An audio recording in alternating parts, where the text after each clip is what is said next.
Halo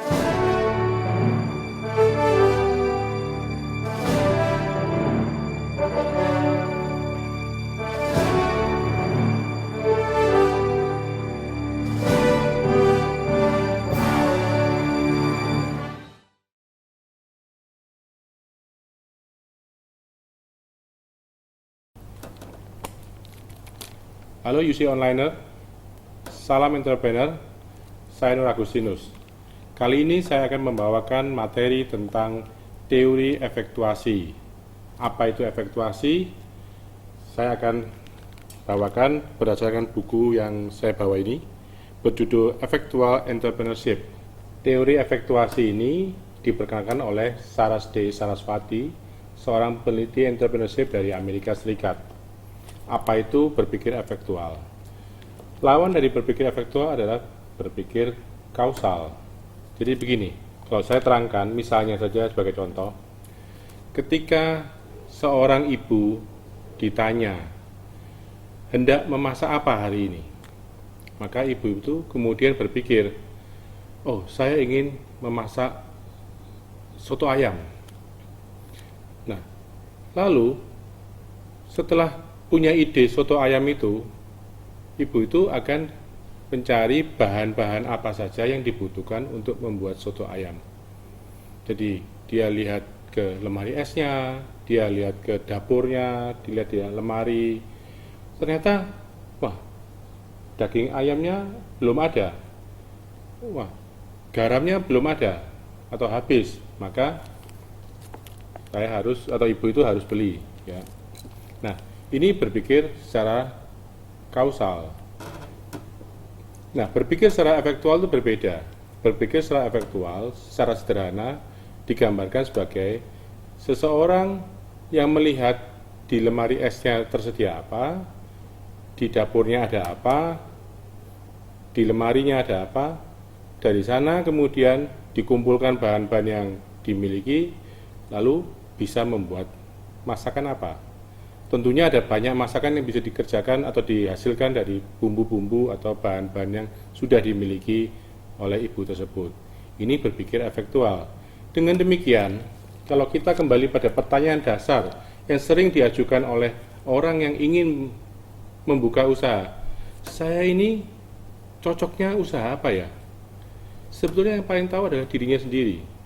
Karena kalau misalnya kemudian dia diberitahu oleh orang lain, oh kamu tuh cocoknya bisnis di bidang ini misalnya atau di bidang itu, maka dia akan berusaha untuk mencari, melengkapi apa yang kurang.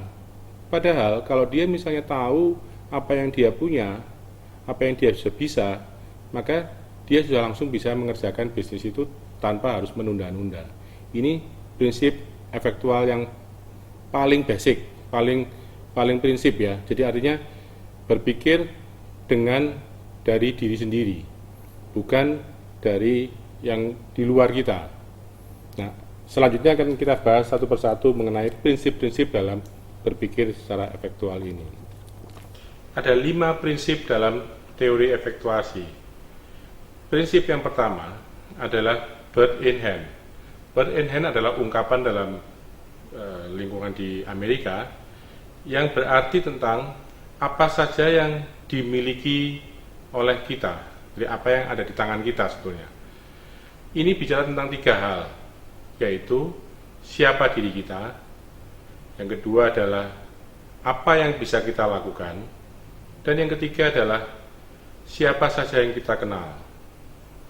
Kalau kita kembali pada hakikat bird in hand ini, siapa diri kita, itu bicara tentang misalnya passion saya itu apa, hobi saya apa, saya ini lulusan apa, saya itu bisa apa, ya. Kemudian juga bisa, mungkin saya dari keluarga siapa, ya, itu adalah apa-apa saja atau siapa saya. Nah, kemudian kita bicara juga dengan apa yang bisa kita lakukan. Yang saya bisa lakukan, misalnya, mungkin saya pernah ikut kursus tertentu, saya pernah belajar ini, belajar itu, saya pernah misalnya sekolah hingga saya bisa punya keterampilan tertentu. Ini adalah apa yang bisa saya lakukan. Katakanlah saya bisa menggunakan solder untuk elektronika, saya bisa misalnya berbahasa Inggris, saya bisa mungkin katakanlah menggambar, atau saya bisa mungkin memasak misalnya. Nah, semua ini adalah apa yang bisa kita lakukan. Yang ketiga tadi, ini masih dalam satu prinsip yang pertama.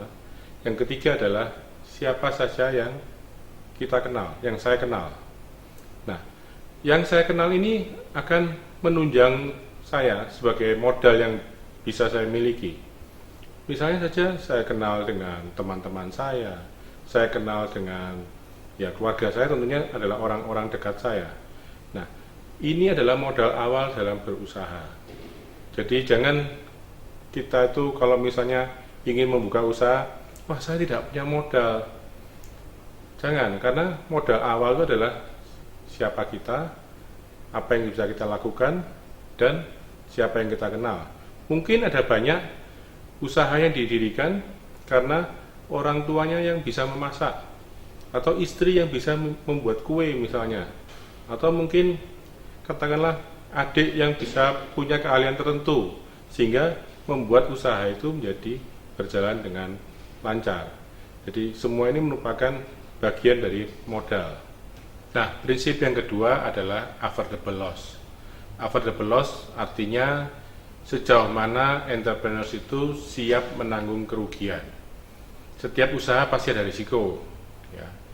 Risiko itu bisa beraneka ragam, bisa risiko uang, bisa risiko waktu, bisa risiko tenaga, dan sebagainya. Nah, ketika seseorang mau melakukan sebuah usaha, mau mengembangkan bisnisnya lebih besar lagi, tentunya juga menghadapi risiko yang sama. Kalau kita mempertaruhkan seluruhnya dan kemudian kita rugi dan kemudian kita tidak bisa bangkit kembali, itu bukan seorang entrepreneur yang sukses tentunya. Tapi seorang entrepreneur yang pintar itu dia bisa mempunyai prinsip avoidable loss. Misalnya begini, kalau misalnya saja 1 juta rupiah ini saya gunakan untuk modal dan 1 juta rupiah ini hilang, habis, itu saya rela, maka itu adalah avoidable loss saya. Tapi avoidable loss tiap orang bisa berbeda-beda. Bagi orang lain mungkin 1 miliar, bagi orang lain mungkin hanya 1 juta, bagi orang lain mungkin 10 juta. Ketika seseorang menanamkan uangnya untuk investasi, untuk modal, baik itu tidak hanya uang ya, tenaga juga pikiran, waktu, maka perhitungkan avoidable loss. Artinya apa? Siap rugi, karena kita tahu bahwa usaha itu menghadapi situasi yang tidak pasti. Jadi tetap punyalah mental siap rugi dan kerugian yang bisa diterima. Ini pentingnya supaya kalaupun terjadi kerugian, kita masih bisa bangkit karena kita menganggap kerugian itu masih affordable buat kita. Itu adalah prinsip yang kedua. Nah, prinsip yang ketiga adalah Lemonade Principle. Lemonade Principle itu juga merupakan ungkapan yang ada di Amerika, yaitu ketika hidup terasa seperti lemon dalam arti kecut, yang rasanya kecut, buatlah menjadi lemonade. Lemonade itu limun. Jadi seorang entrepreneur harus bisa punya kreativitas, harus punya mental yang tahan uji ya. Kalaupun ada situasi yang tidak pasti, yang tidak enak, dia bisa membuatnya menjadi sesuatu yang berguna, berpeluang bagi dia. Jadi artinya dia tetap punya cara untuk mengatasi problem-problem yang dihadapi. Nah, ini adalah prinsip yang ketiga. Tampaknya mungkin sederhana, tapi ini adalah kunci yang penting. Karena kita tahu banyak orang mengatakan di setiap masalah ada peluang. Nah, tidak semua orang bisa melihat, berpikir bahwa sebuah masalah itu adalah peluang. Entrepreneur harus bisa mengubah sesuatu yang tidak enak ini, situasi yang tidak pasti, dia harus bisa mengontrolnya supaya dia bisa menghasilkan sesuatu peluang yang menguntungkan buat dirinya. Ini adalah prinsip yang ketiga. Kalau kita lihat prinsip yang keempat, prinsip keempat adalah Crazy Quilt. Crazy Quilt yaitu kumpulan dari perca-perca kain yang dijahit sehingga menghasilkan sebuah selimut yang indah. Nah, apa maksud dari crazy quilt ini? Crazy quilt ini adalah kemampuan seorang entrepreneur membangun network dari pihak-pihak yang lain. Jadi banyak pihak, ya seperti pecahan-pecahan perca-perca kain ini dia kumpulkan, dia jadikan satu sehingga berguna buat dia. Jadi kalau misalnya saya punya banyak teman, punya setumpuk atau sekotak kartu nama orang-orang yang pernah saya kenal tapi tidak pernah saya ajak bekerja sama, sebenarnya itu percuma. Seorang entrepreneur harus bisa menjalin komitmen yang saling menguntungkan dengan orang lain, sehingga dia bisa menghubungkan antara satu orang dengan orang lain melalui dirinya, terjadi ikatan dan dia bisa mendapatkan keuntungan dari sana. Ini adalah prinsip crazy quilt. Nah, yang terakhir, prinsip yang kelima adalah pilot in the plane. Apa maksudnya? Kita menganggap bahwa hidup kita ini adalah sebuah pesawat, di mana kita adalah pilotnya. Maka kitalah yang menentukan pesawat kita ini mau kemana. Kita harus bisa mengontrol kemana kita mau menuju. Jadi seorang entrepreneur harus tahu, dia harus punya determinasi. Oh, saya harus ke sana, maka saya harus mencapai hal itu. Jangan sampai misalnya, oh ada halangan, mundur. Nah, semua ini sebetulnya membutuhkan sebuah keterampilan, cara berpikir yang efektual, di mana kita bisa membuat diri kita itu bertindak bukan hanya sekedar misalnya saja mengantisipasi masa depan, karena secara prinsip kita tidak bisa meramalkan masa depan. Siapa yang tahu tentang masa depan? Tapi yang penting adalah kita bisa mengatur diri kita untuk siap menghadapi situasi apa saja. Karena situasi yang tidak menentu ini akan kita bisa atasi kalau kita pertama siap dengan diri kita. Kita percaya bahwa kita punya yang menjadi modal buat diri kita sendiri. Jadi misalnya tadi ya, bird in hand, siapa kita, apa yang bisa kita lakukan, dan siapa saja yang kita kenal.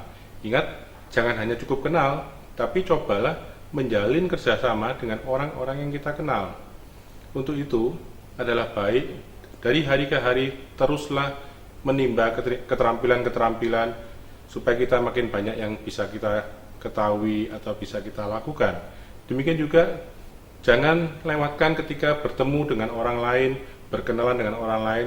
Sebab dalam pertemuan-pertemuan itu bisa saja terjadi sebuah pertemuan yang menghasilkan peluang. Artinya apa? Saya kenal dengan si A, saya kenal dengan si B. Oh, ternyata dengan si A dan si B ini saya bisa mendapatkan peluang. Nah, semua ini lakukanlah dengan prinsip avoidable loss. Karena saking yakinnya kita mempertaruhkan semuanya, akibatnya kalau gagal maka semuanya bisa hancur. Prinsip ini bisa dibaca dalam sebuah buku yang telah saya sebutkan tadi, Effectual Entrepreneurship.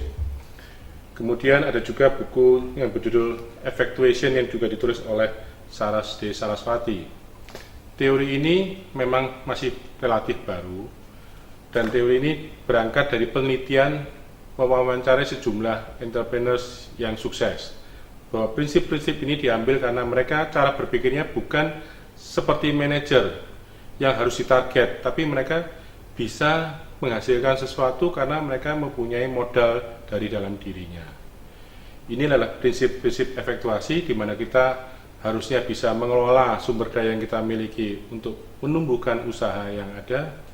Semoga apa yang saya sampaikan bisa bermanfaat. Saya Nur Agustinus, salam entrepreneur.